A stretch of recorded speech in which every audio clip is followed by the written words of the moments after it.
All right, we should be recording this here. Usually after we record one of these, we have to download it, do a couple of things to get it all sequenced up, and then we put it on the website or our YouTube channel. If you're not on our YouTube channel yet, just go to youtube.com, search for ServiceMonster, all one word, and you'll be able to find webinars, training videos, anything like that that we have available for you. And what we're doing today, so we're talking about commissions. And the reason we're doing a webinar on commissions is it's one of the most frequent things that people ask when we go through, walkthroughs of the software or during training. We get that both from people who aren't offering commissions yet, and they're kind of wondering, is it something they should do? As well as people who are already offering commissions and are not sure. They want to know what other people are doing. What structures they use, how they pay out, what they pay on, some of the things you need to have set up before you offer commissions. So some things we're going to cover. We're going to cover when to start offering commissions with your business. We're going to focus on business growth, making sure that you are at a stage where it makes sense financially to start offering commissions to your techs. Sometimes as you're growing, it's a little difficult to figure out if it's profitable or if you're hurting yourself more than you're helping by using a commission versus an hourly structure. We'll show some things that you need to have in place to make it successful, and some of the different pay structures, advantages and disadvantages of hourly pay, commission, different kinds of tiered commissions, base and upsell, and a few things like that. And some to definitely avoid. What some other companies are doing successfully, we pulled some metrics, and we're going to look at that and find out what the top companies are doing. And then we're going to talk about the purpose of commissions, how to effectively leverage commissions as an incentive to really get a lot of bang for your buck. And we'll also talk about a few things, team building, motivational things, some incentives that aren't necessarily cash-based that can still work as an almost commission or bonus structure. And of course, we're going to show you how to do all this stuff in ServiceMonster. So if you want to track this, do reporting on it, some of those things, I'll show you how to do that in there. So a little bit about my background. I've been in some type of sales and recruiting environment for about 20 years now. I worked for software companies. I did some football recruiting for college football, different sales jobs, selling anything from cell phone programs with T-Mobile to doing what I'm doing here now.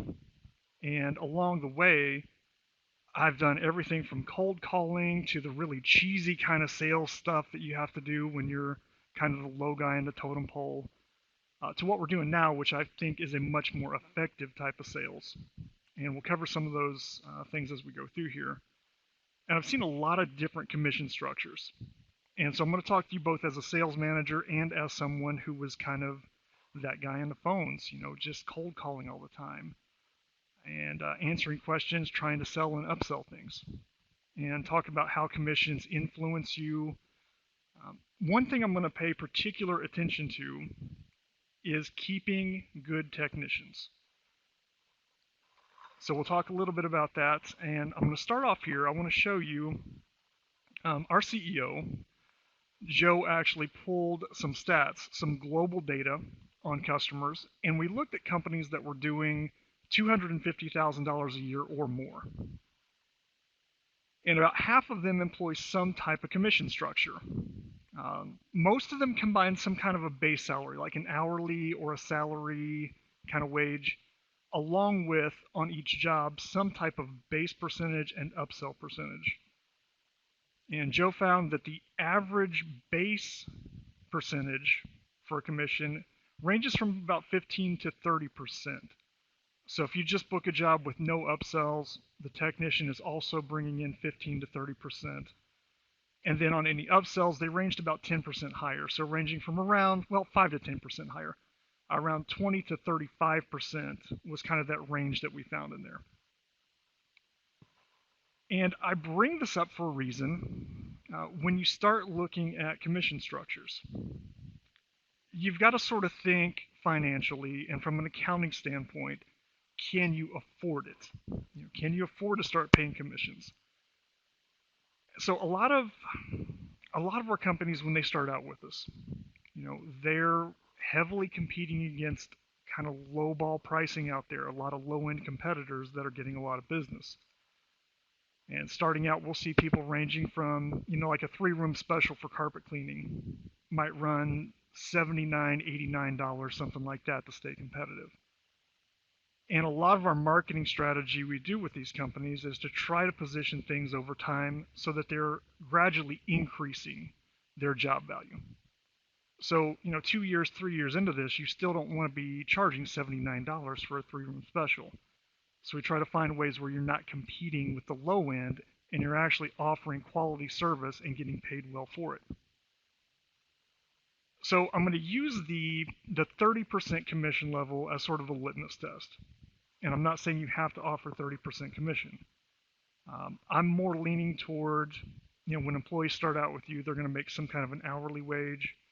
I definitely encourage you to pay your technicians a living wage, something that they can definitely make do on, and use commissions as an incentive to get some better things. So if you just take that average, maybe 30% commission, if you're only charging $79 for a job, your commission takes $24 out of that. You've only got $55 left over after that. And you still have to pay, fuel charges, expenses, equipment, cost of operations. Realistically, personal opinion, if you're only charging $79 a job, you should not start paying commissions yet. You'll see some different structures here. At $99, you're taking away about $69 after commission. When you get up around $139, $149, if you can get to the point where after that 30% comes out, you're still pulling in about $100 a job on average. That's kind of the minimum where I would start saying, look at commissions and see if it's something that fits. And of course, you've got to crunch your numbers. I mean, you know your costs better than I do. If you have truck mount payments, truck payments, van wraps, all the equipment, all the chemicals, everything that goes into a business, right? It adds up quickly, and you've still got payroll. You still have all these other things that you have to provide for. So the biggest initial piece of advice I can give you is don't do commissions until you know you can afford it and afford to do it right. And let me see here. If you see me looking up, I've got a bunch of notes up here. I'm trying to consolidate this so I don't go too long. So primary goals, right? I want to help you grow your business and be more profitable. I want to help you hire and keep good quality technicians because I think that makes a huge difference in your business and your growth potential, and have room in the budget to do it right. So I'm going to throw this up here. Here's a question for you.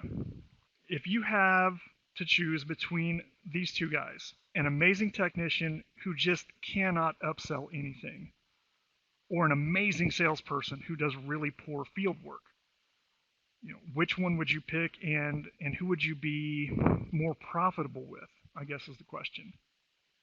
And it's a little tricky. I mean, in the short term, the amazing sales guy is going to earn you more money. You're going to get in the door, you're going to upsell things, you're going to make more money up front.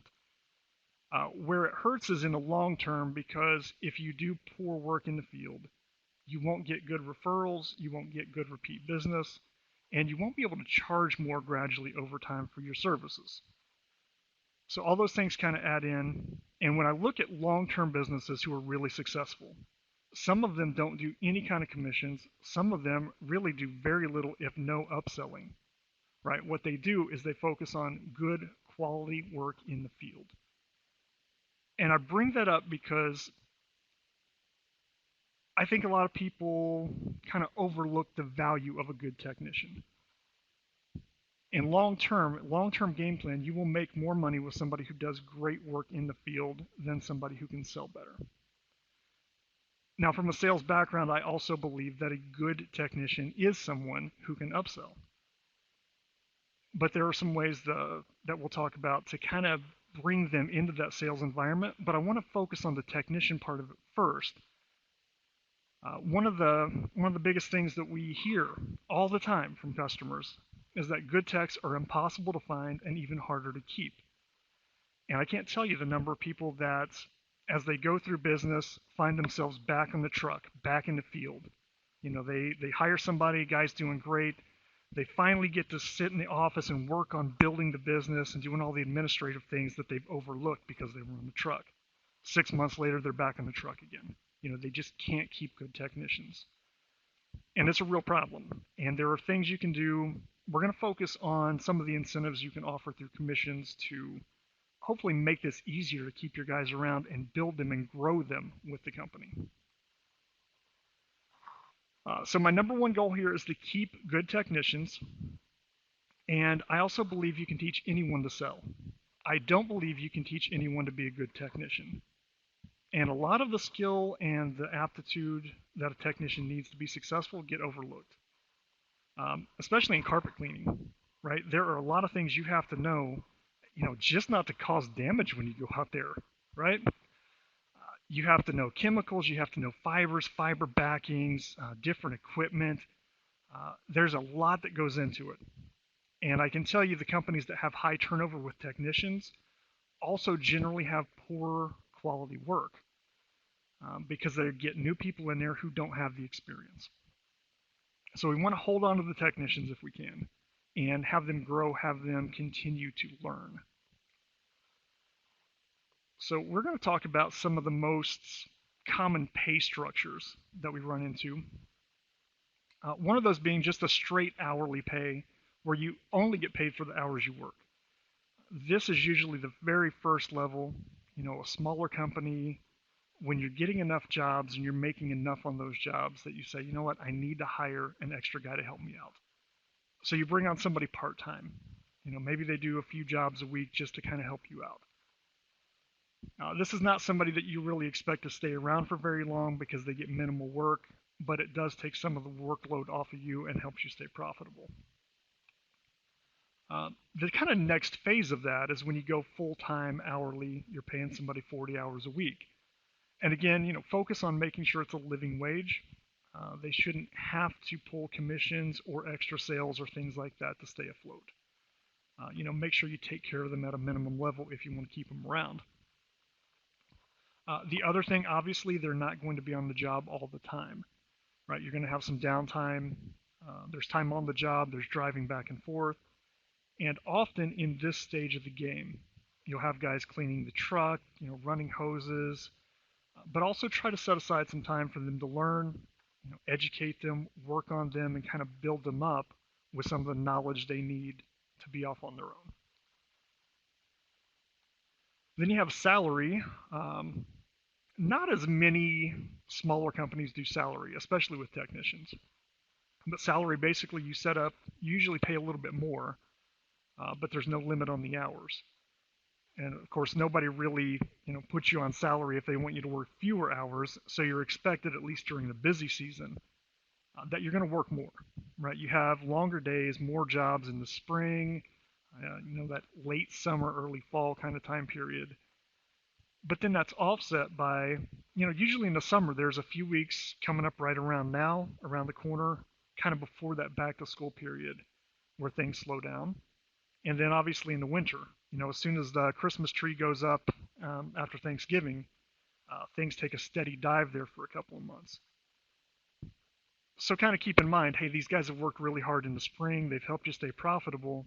But when you have that downtime, maybe put them back on more of a fixed schedule, but concentrate on some things like education, certification, maybe send them to a few classes, anything like that to kind of train them up and keep them actively engaged. The next one is a full commission structure where basically they're only working on commission and no base pay. So I would caution you against that one unless you know for a fact that you can provide a steady stream of good jobs year-round. Because obviously in any service industry, you're going to have periods of the year where things slow down. And if somebody's only working on commission, they're going to get a little disgruntled. They're going to hurt in the pocketbook. And it kind of takes away from the busy times of year where they're making a lot of money. So evaluate that, make sure you've got something in place if they go full commission where they're still taken care of and they can stay afloat.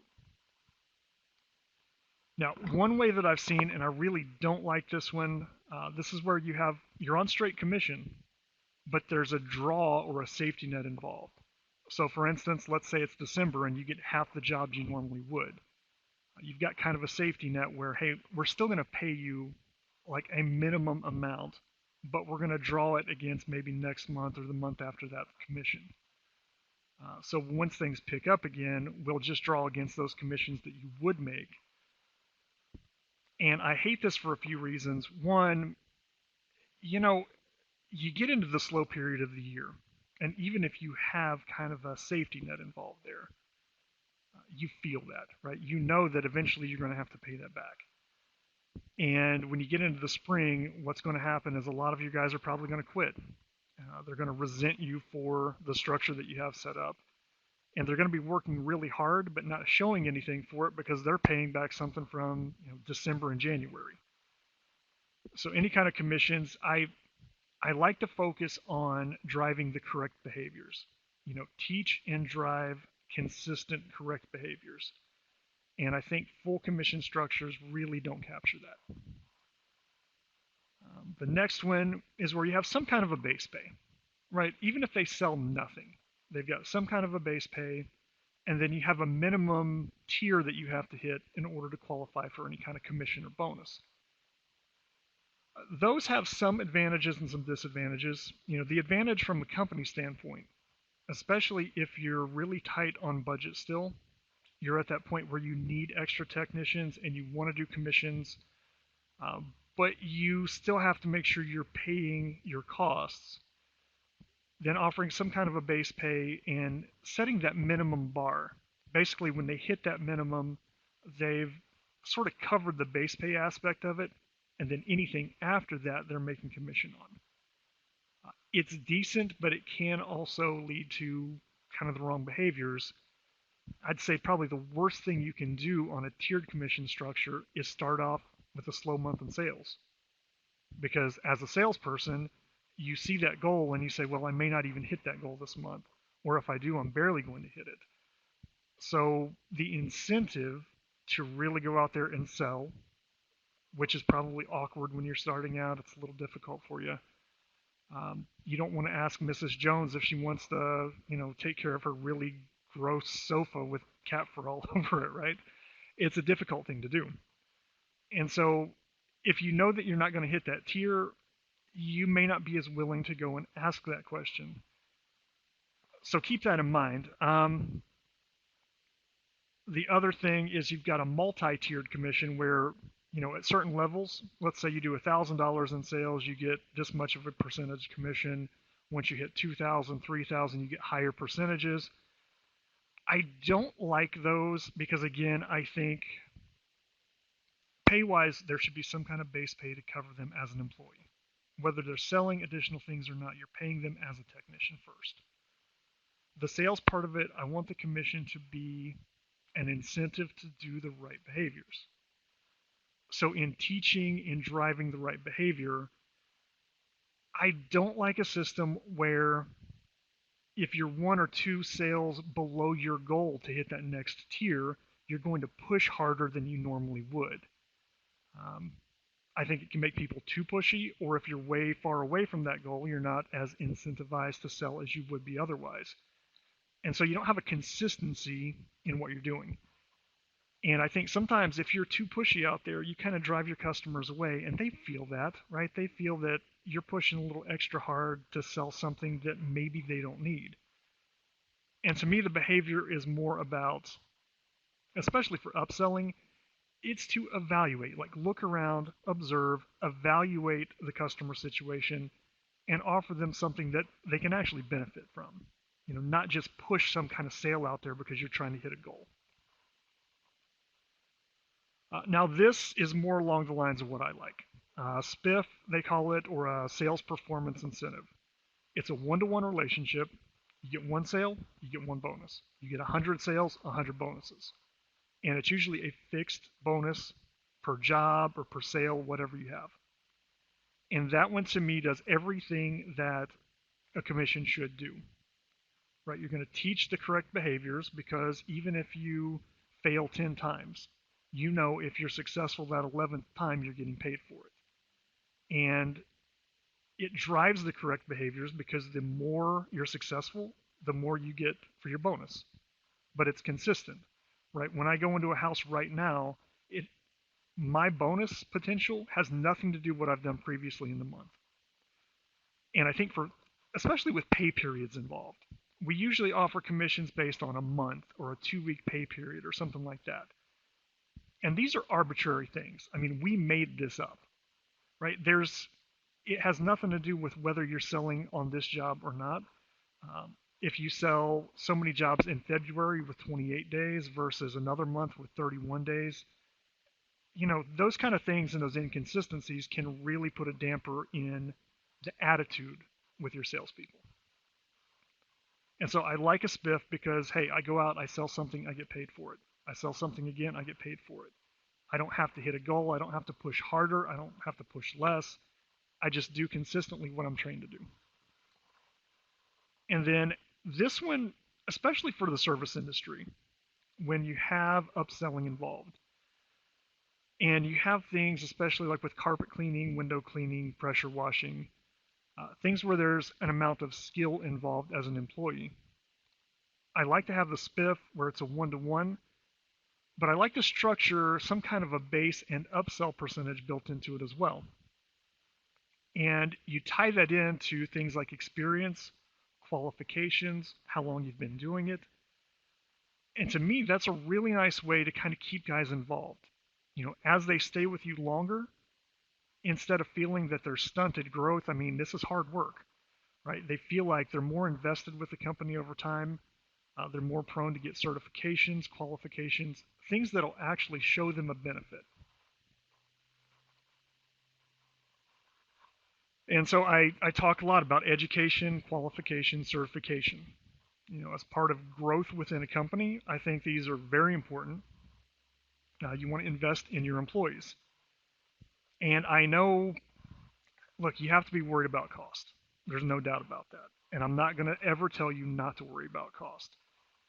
But I'm going to say before you put somebody on a commission structure, keeping in mind that we want to keep and build quality technicians who are going to stay around, you have to invest in your employees. And one of the easiest ways to do that is certifications. Have them study, have them learn the tools of the trade, have them learn the extra things that make them more valuable. I mean, it's a two-way street. It's a symbiotic relationship. The more successful and qualified they are, the better your business is going to do.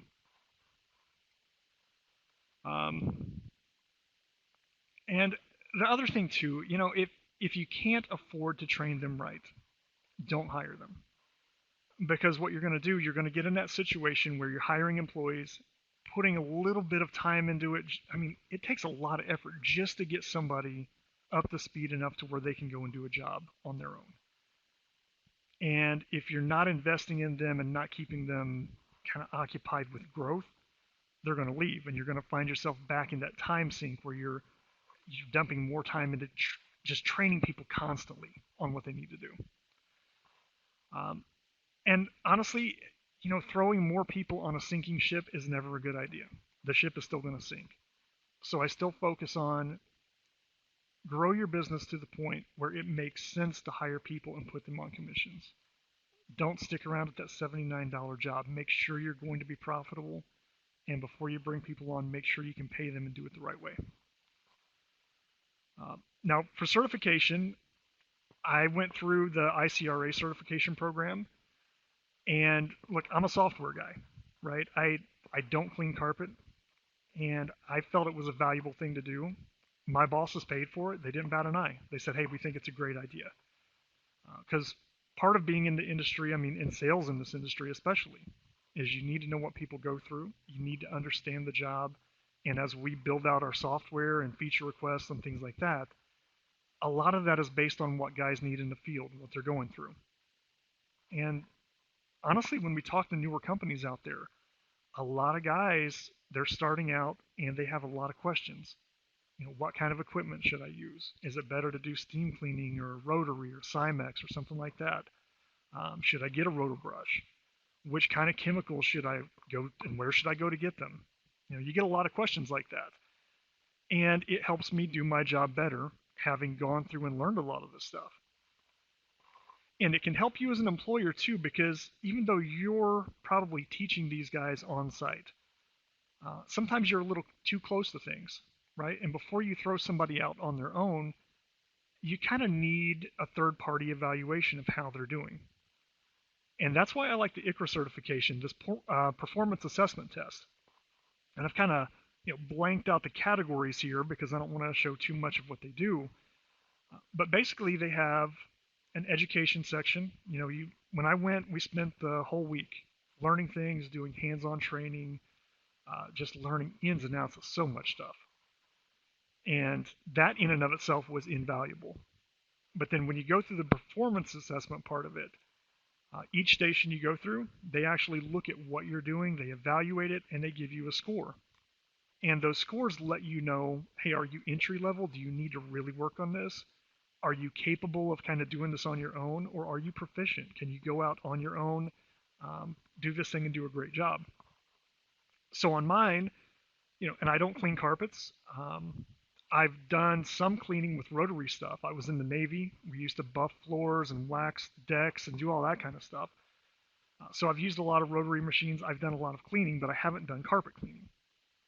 And so I got marked as capable, meaning overall, I did well enough that you could basically leave me mostly unsupervised and I probably wouldn't cause any catastrophic damage, but still need to work. And it'll show you which areas you need to work on. Like I've got some of these reds in here where it says, it's like a red and a score, and it'll say entry level. So what's interesting about that, the rotary machines that I used to use, when I did the assessment on rotary stuff, I did great. I was proficient. Some of the stuff that you guys might find the easiest thing in the world, like using a steam cleaning wand, I got entry level on that because I didn't have a clue. I mean, I could get on there and run a steam wand, but I didn't do it right. So if I was going out in the field, those are things I need to know. And then you have some things like fiber identification, which was interesting. I watched the Bill Yaden video and I thought, hey, I'm an expert. I'm going to go nail this thing. And I'm sitting there and I've got all these fibers in front of me and I'm setting stuff on fire. I'm putting stuff in acid and putting chemicals on things. And I had no clue, right? I had this big melted blob on the table in front of me and had no clue what half the stuff was.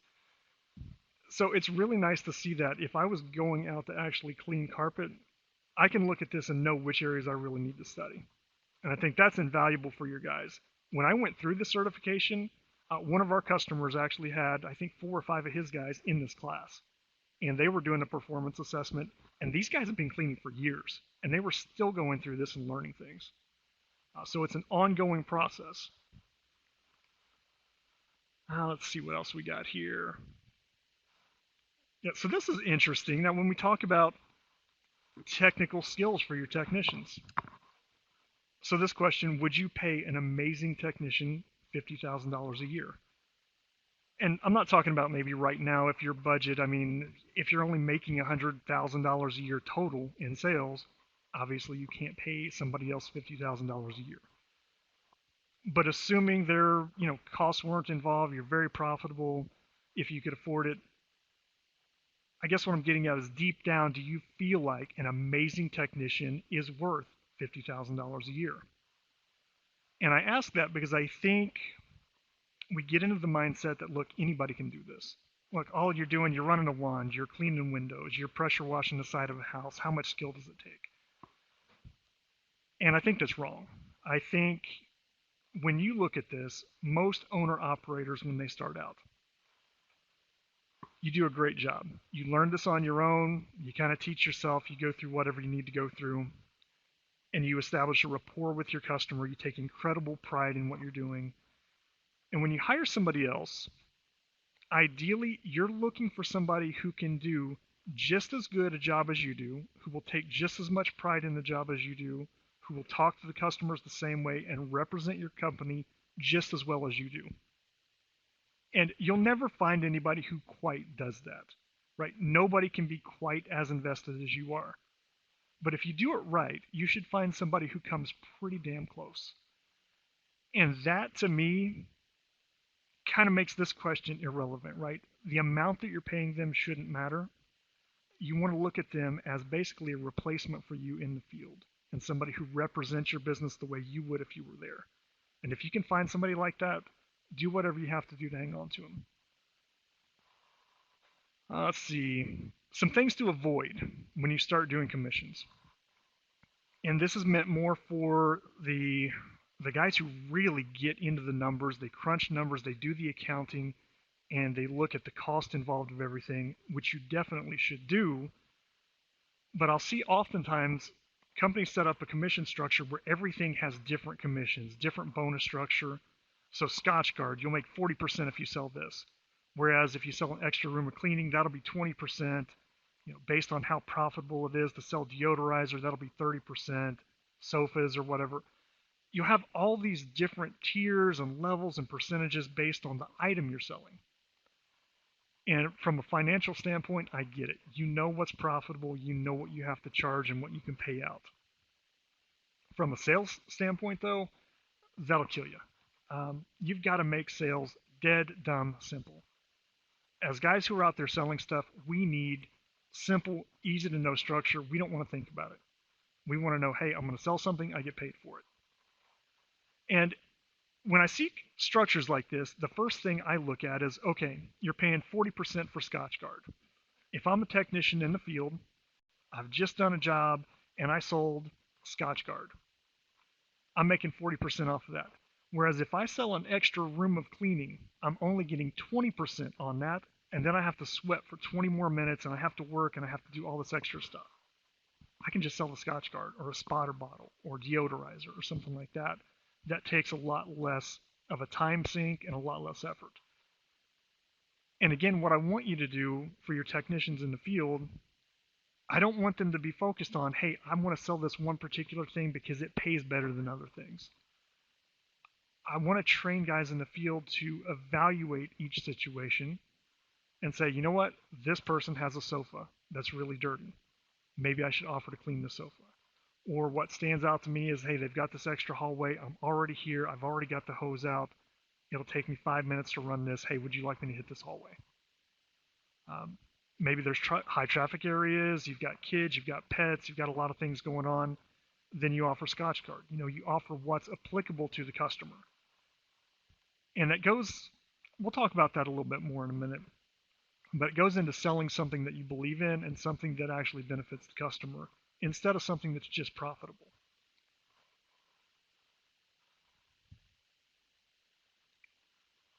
And so we've talked a lot about, everything's been about money so far.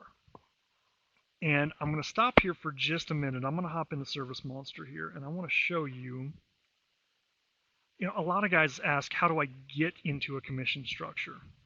How do I start out? We've been paying hourly, we've been paying part-time, full-time techs, we just pay hourly.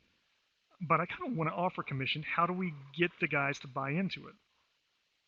And one of our customers, I talked to him in Florida, Steve Wilson, who actually heard this from Mark Kennedy. We do a lot of networking. We talk to guys and get ideas from them. And what they like to do is if we go into our report section, they'll actually set people up. They'll set their technicians up with a commission structure, and they'll go through the normal jobs as if they were paying commissions, and they'll show them what they could be earning if they were on a commission structure.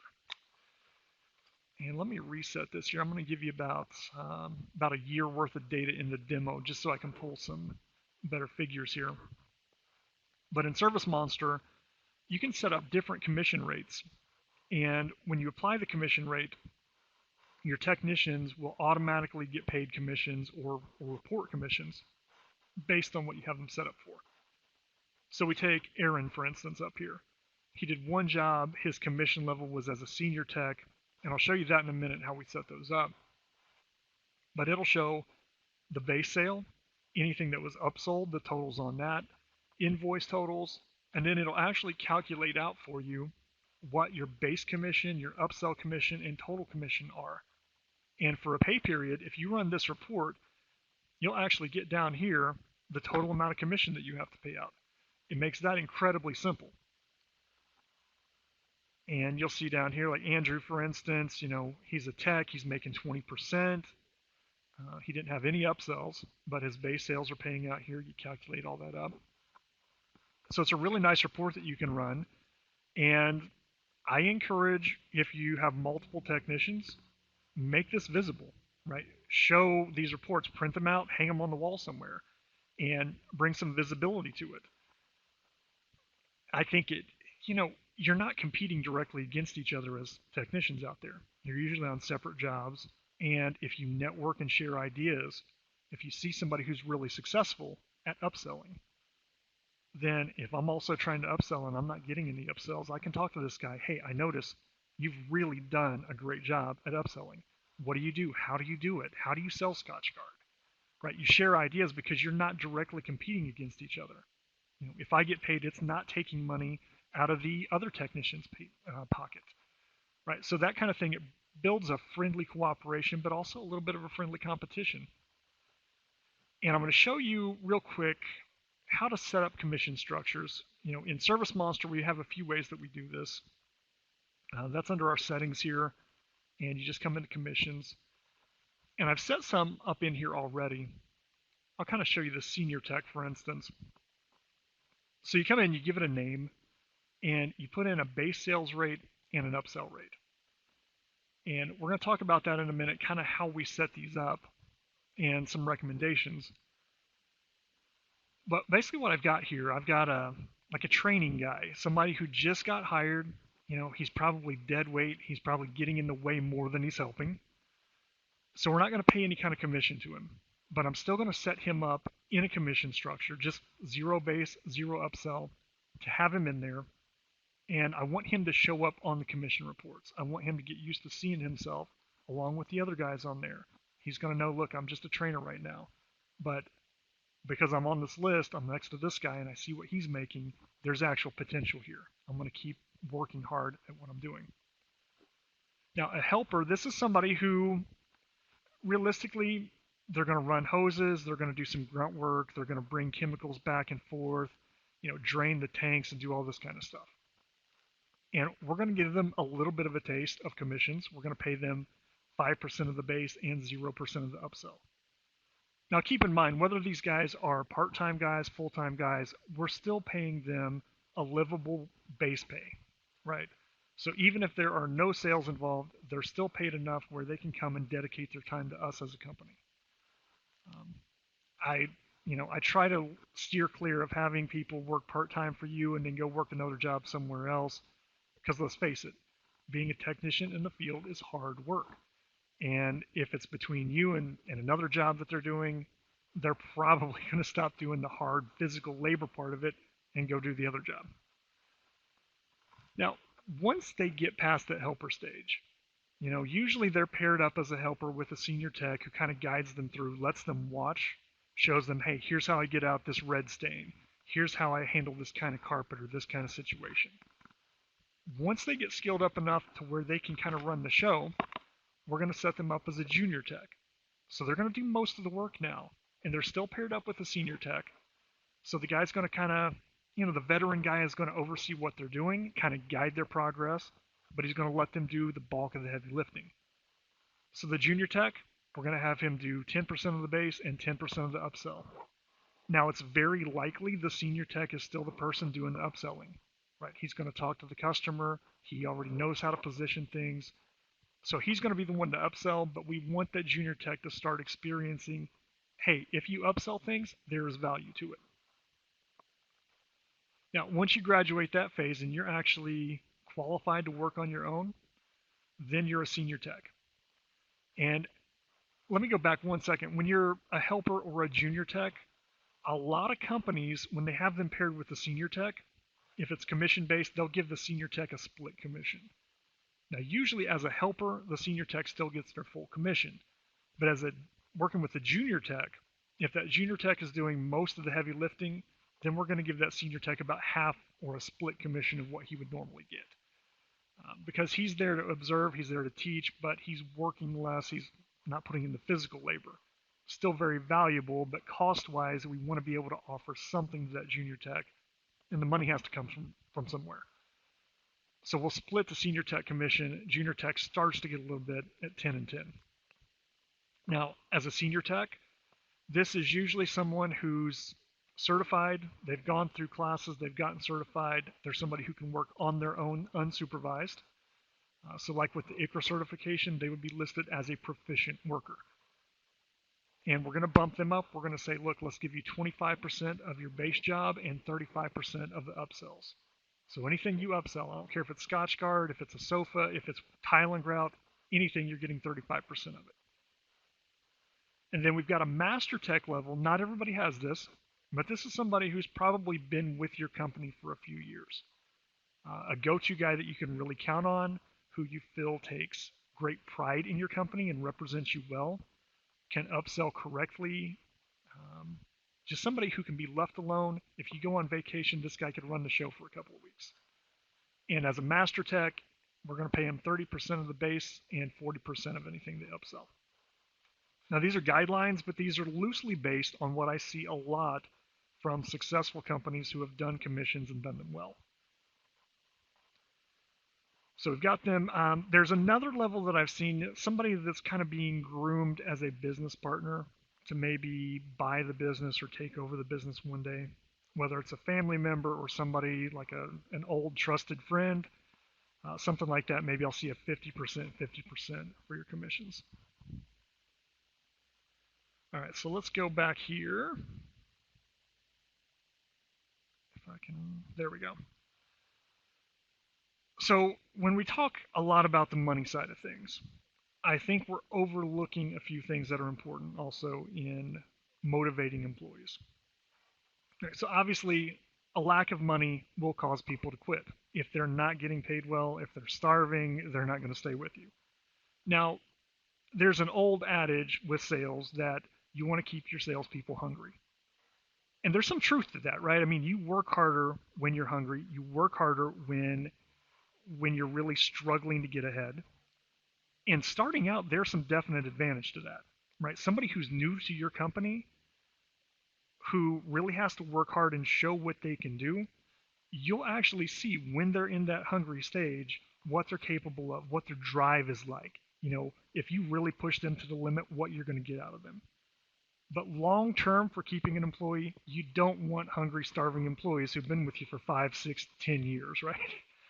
Because this is too hard work, right? At some point, if you're out there slinging a wand, doing all this other stuff in the field, you want to feel like you're meeting your life goals, that you're achieving, and that you're growing with the company.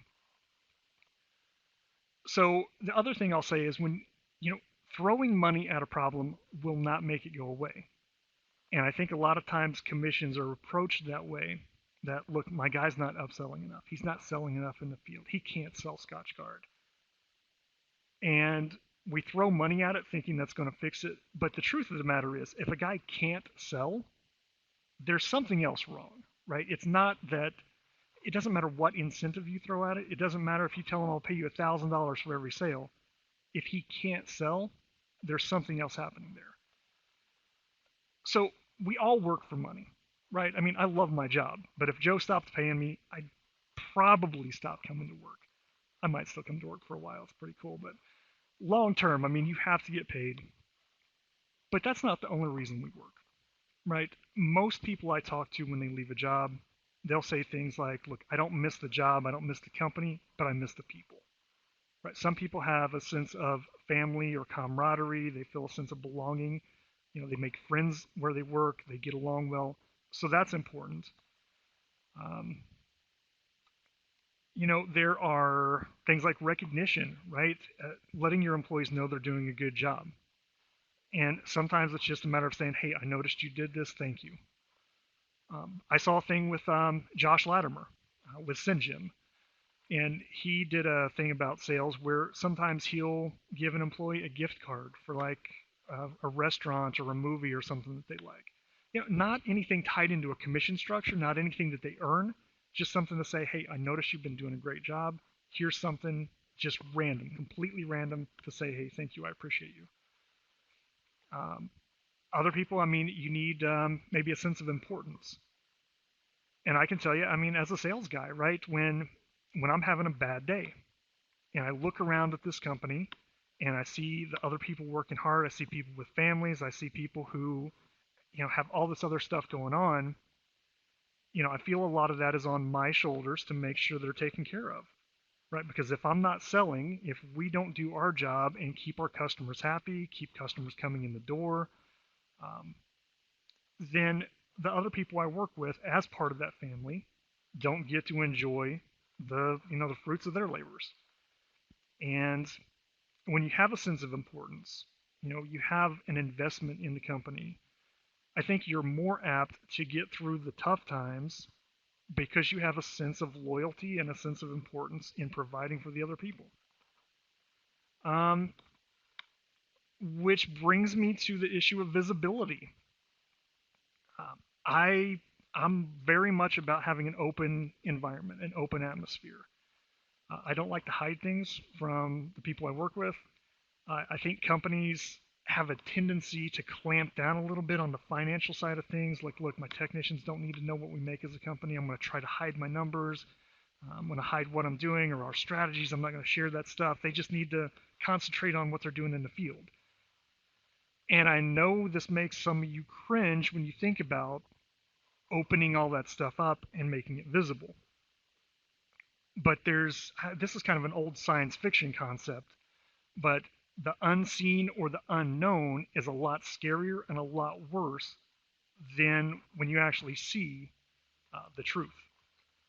And so, look, if you're making $1 million a year, right, and your technicians know that you're making $1 million a year as a company, if you're also sharing or letting them know, hey, we're investing in these expenses. Here's our business strategy for the quarter. Here's what we're trying to do to penetrate the market and get out here. We're trying to buy new vans, new equipment. I think when you see the big picture for a company, as a technician or as a salesperson or any other facet of the company, you feel more invested. I've never, the entire time I've been here, I've never said, Joe, you need to give me a raise because you're making more money than I do. I mean, he's the CEO. These guys, because we have visibility, right? We know what they've gone through with this company. They started it from scratch. They were working out of Eric's living room for a few years, trying to get this thing off the ground. My CEO used to make cold calls. My COO used to do trainings. Our lead developer used to answer the phone. I mean, when I first started here, when we left at the end of the day, we were putting him into the queue to handle support calls. These guys have done every part of this business. They're invested. They've got skin in the game. And to me, when I do my job, I want these guys to make more money. I want them to be successful because I see the drive and the motivation that they've put into this. So when you think about visibility at your company, you can throw money at stuff all day long. If they don't know, they're going to imagine the worst case scenario. I mean, you may not even be profitable right now. And they're thinking, man, you know what? I do all the work. He's making all the money. And they get disgruntled. Whereas if you clue them in, I think you get a lot better buy-in from your employees. And you have people that, instead of just being technicians, want you to be successful. So there's some things you can do with selling and upselling to make it more fun.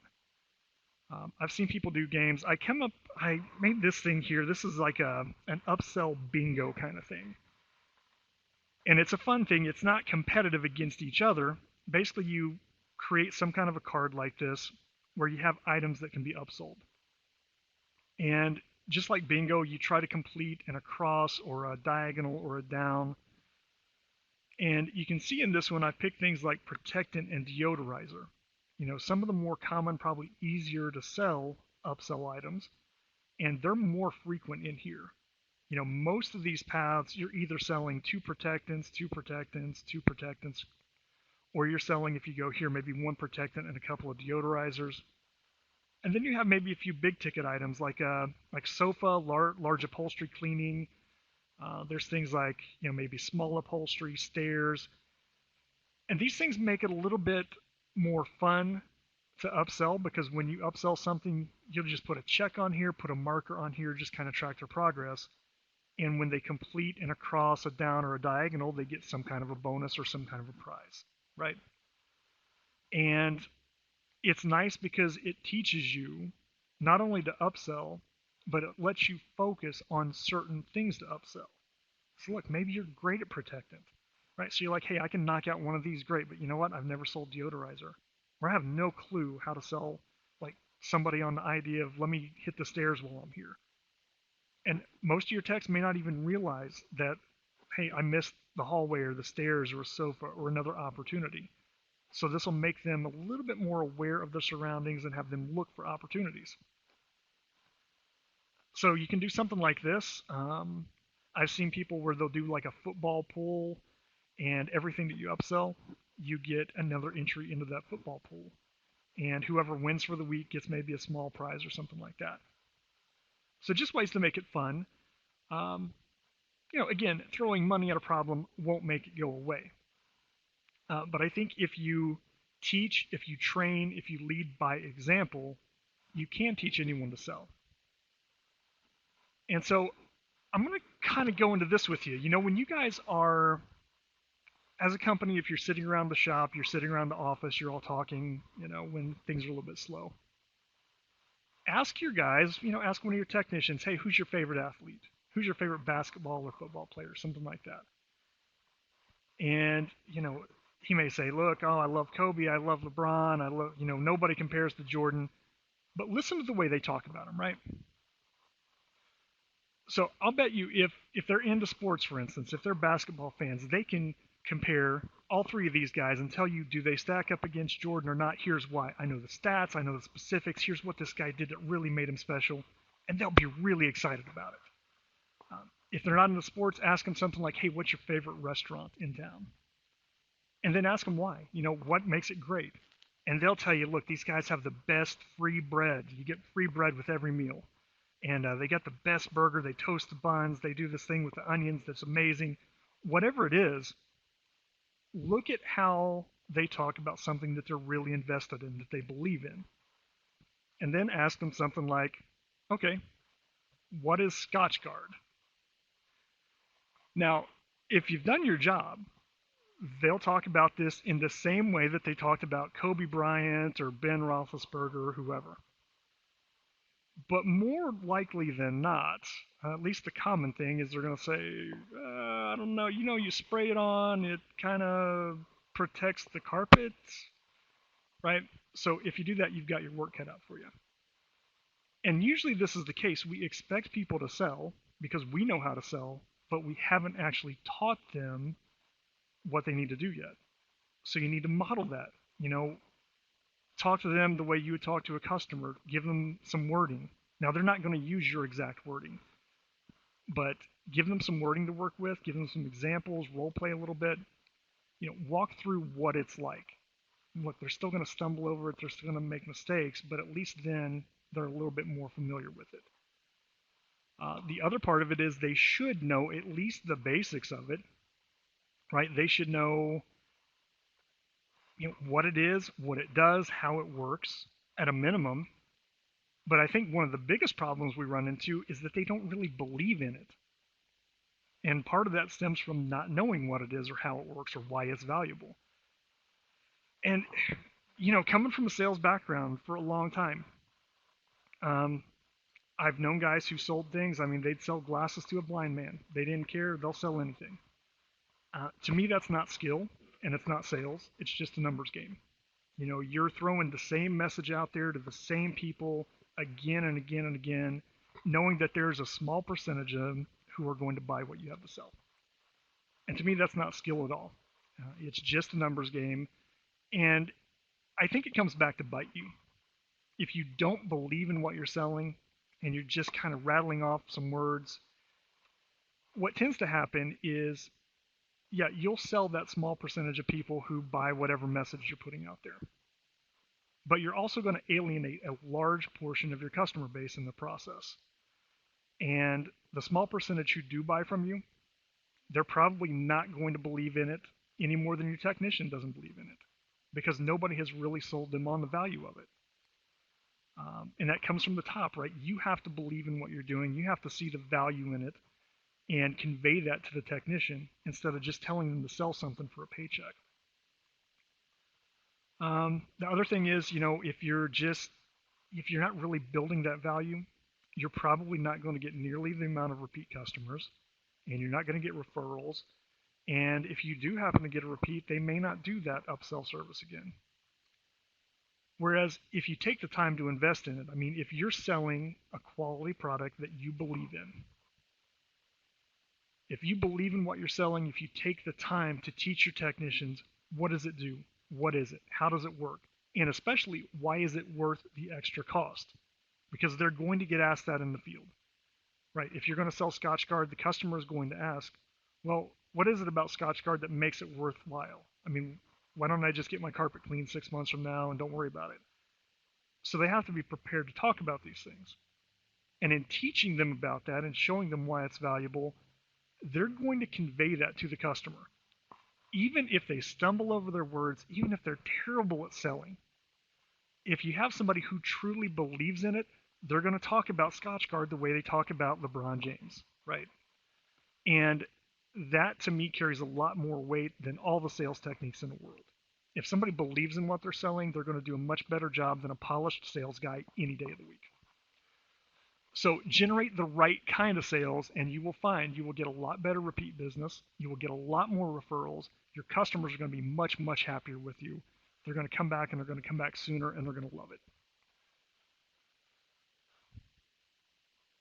Now, the single most important behavior for techs who are just starting or learning how to upsell.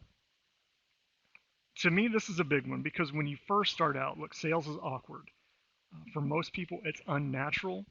It feels weird. It feels odd to try to sell something after you've done a job. Especially, I mean, you get the little old lady, like I said, with the cat fur all over the couch. Deep down they're thinking, how do I tell this lady that her couch is dirty, right? Because at the core, that's what you're doing. You're saying, hey, I noticed your couch is really dirty. Can I clean it for you? So there are a lot of awkward things involved that they're going to fail at a lot when they start selling. And remember, commissions should teach and drive consistent and correct behaviors. And to me, when you're starting to sell something, the behavior is making the effort. The result doesn't matter. The effort to actually sell is the more important thing. And now, if you're going to pay a commission on something like that, the big question is, how do you measure that, right? How do you measure, is my guy asking, do you want Scotchgard? Is he positioning it well? Does the customer know what it is and how it works and things like that? And there's not a perfect system for it unless you're with your technician kind of supervising him as he's doing the job. You won't know. And that's one good way to do it, is have your senior tech observe that junior tech in the sales process in the early portions of it, and just make a note after every job. Hey, did he offer something? Did he upsell or try to upsell something? Did he at least make the effort? The other thing that you can do if you want to track this is, you can have somebody in the office call customers after every job and do a quick phone survey, or even send out an email. I mean, we can automate that. You could do a 4-question survey just like this, and we can automate that to go out after every job. And what you do is you're focusing on the effort, trying to sell, not selling, but trying to sell. And this is important because when you first start selling, you're going to fail, and you're going to fail a lot. It's going to be awkward. It's going to be uncomfortable. And if you're going to have an incentive to get them to do it, you can't make the incentive based on success, because they're not going to succeed. They're going to give up, and they're going to stop doing it because it's hard. So something like this with a survey is at least a much better way to focus on, are you making that effort on every job to look for the opportunity to upsell? Are you at least asking the customer about something that there's an opportunity for value? So if you're doing something like that, what you basically do is you're going to take and put up on the whiteboard, put everybody's names up there, and you're not going to get very many of these surveys back. If you get half the surveys back that you send out, or you get half the people who answer the phone, you're really lucky.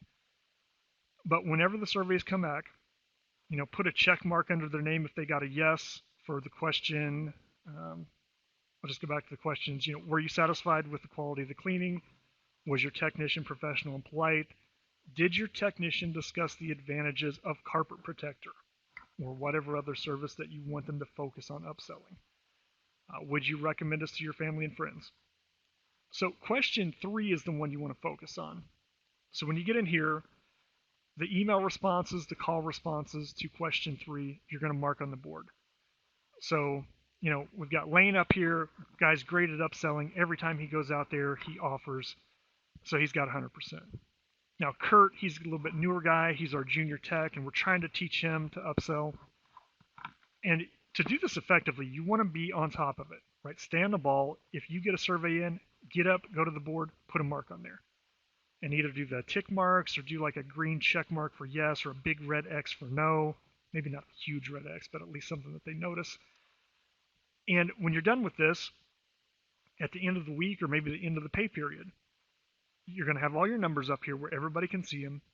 Remember, visibility, teamwork, networking, trading of good ideas that help each other out. And we're going to say, okay, you got 3 yeses, you got 5 nos. So you're at 38%. And to do that, you just divide the 3 by the total number of responses you got. And I think this would actually probably be a little bit higher than that. It would be 3 divided by 8. You want to do 3 divided by the total number of responses. 3 yeses divided by 8 responses. So whatever that is. And then you're going to take that percentage. So in this case, I think it was, let me run this real quick. If I do 3 divided by 8, yeah, so that's 37.5%. And let me just change that on here real quick, just to make it accurate. All right, so you're going to round up. You're going to give them the benefit of the doubt. So in this case, 38% of the responses said, yes, he offered protectant for my carpet. Now, if Kurt did 20 jobs, we're going to take those 20 jobs by 38%. It's going to come out to 7.6 jobs. You round it up to 8 jobs. So we're assuming 8 jobs that he offered protector on. Even though we only got 3 responses, it's like, political surveys. You're going to take a sampling, and of that sampling, you're going to assume that represents the whole. And it's not always accurate. It's actually never accurate, but it's going to be close. It'll get you the ballpark. And then you're going to offer some kind of a spiff, some kind of a small bonus for each successful attempt. Not successful attempt, each attempt. So every time that we think he offered Scotchgard, we're going to give him $5. So in this case, we assume he offered on 8 jobs, $5 each, comes out to $40. And if you can, call a group meeting, all your technicians, maybe the whole company even. But pay period, end of the week, call a meeting, go over the stats, and then pay the guys out. If you can, hand them cash. Or if you need to cut a check, hand them a check. But I like the effect of cash. You say, hey, Kurt, you got 38% on this one. You did 20 jobs. So that's 8 jobs probably that you offered on. $5 each, I'm going to give you $40. Here's 10, 20, 30, 40. Put it in his hand. Now, he may balk a little bit. He may say, oh, I offered way more than that. But take it from me, you just handed him $40 free. He's a happy guy. And something like this, right, it builds friendly competition, but it lets them see maybe not immediate, but pretty immediate results of their effort. And it doesn't matter if they're stumbling over their words, if they're saying all the wrong things and they can't sell anything. If they're still offering, that's the trick, because this is a repetition thing. The more you repeat it, the more you try, the less you're going to stumble over it. You're going to learn your positioning. You're going to learn how to say things. You're going to learn how to offer things in a way that gets results. Now, the other part of that is when you first start to sell, getting a sale is a very exciting thing. And you don't need to throw money at that. The fact that, hey, I offered Scotchgard and wow, they said yes. I actually sold Scotchgard on this thing. They're going to be really excited about that because they're successful now. And they're probably going to come back to the office and they're going to say nonchalant, like, oh, hey, I sold some Scotchgard today. And they'll try not to grin, but they're going to be very proud of themselves. And you should be too, because that's part of the progress. So Getting the sale, at least initially, that's the reward in and of itself for the success. What you want to do is tailor the incentive to the effort. That way they keep offering because they keep getting rewarded for offering, regardless of how good they are at selling. And trust me, if you do this, they will get good at selling. They will get great at upselling. And the added benefit is you're going to keep veteran technicians that grow with your company. So just to recap here, before you start offering commissions, make sure you can afford it. And make sure you can afford to do it right. Make sure that you're charging enough for your jobs to where it makes sense to offer commissions. Transitioning to a commission structure, show them the reports, show them what they're missing, alleviate their concerns, get their buy-in before you do it, and if possible, let it be their decision. If somebody looks at it and says, you know what, I definitely want to do a commission-based thing because I think I can make more money, let them do it. If somebody is really still hesitant about it and worried about it, maybe it's somebody who wants stability more than a little bit higher paycheck that they could possibly earn. So, kind of respect that too. At least consider that in your business model. With your new guys, when they're learning to sell, reward the effort, not the sale itself. Your veteran guys, to keep them motivated to sell and keep them motivated to keep going out to do jobs. Give them a livable base salary plus some kind of a spiff, one sale, one bonus, and you can base that on the percentages based on experience, qualifications, certifications. Keep that structure for growth built in. And then regardless of the scale or structure, most important thing, make sure your commissions teach and drive consistent, correct behavior. If you do those things, you'll get great technicians who, even if it's like pulling teeth, they will learn to sell and they'll be good at it. And let me see if there's anything else I wanted to cover there. I've got all these notes up here to kind of keep myself from going too long. But, one other thing. So the questions that you asked when you're sitting around the shop, like, hey, who's your favorite sports guy? What's your favorite restaurant? Keep that in the back of your mind. When these guys do start performing well, bring that Josh Latimer thing back in there, right? Maybe get them a ticket to a game. Like if they're a Red Sox fan and the Red Sox are in town playing your baseball team, get them a ticket so they can go see their guys. Or get them a ticket to that favorite restaurant. Maybe let them and their family go out and enjoy something. So anything like that, just kind of keep in mind incentives other than performance-based things sometimes can be helpful too.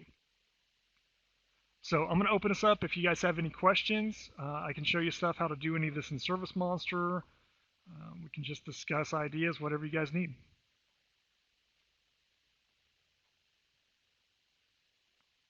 I see Damien in there. That's somebody who, see, this is what's amazing about it. So Damien has been with us for a while, and he's probably the last person who needs the information in here. He runs a smooth ship. These guys do a really great job. And I'll bet you anything, you ask any employee who works for him, and they love it there. And they feel like they're part of the company. And it's nice to see the results of you've been working at this for years, you're building your guys up. I'll bet you he goes through a lot fewer technicians than some of the other companies who are starting out trying and stumbling over some of these things.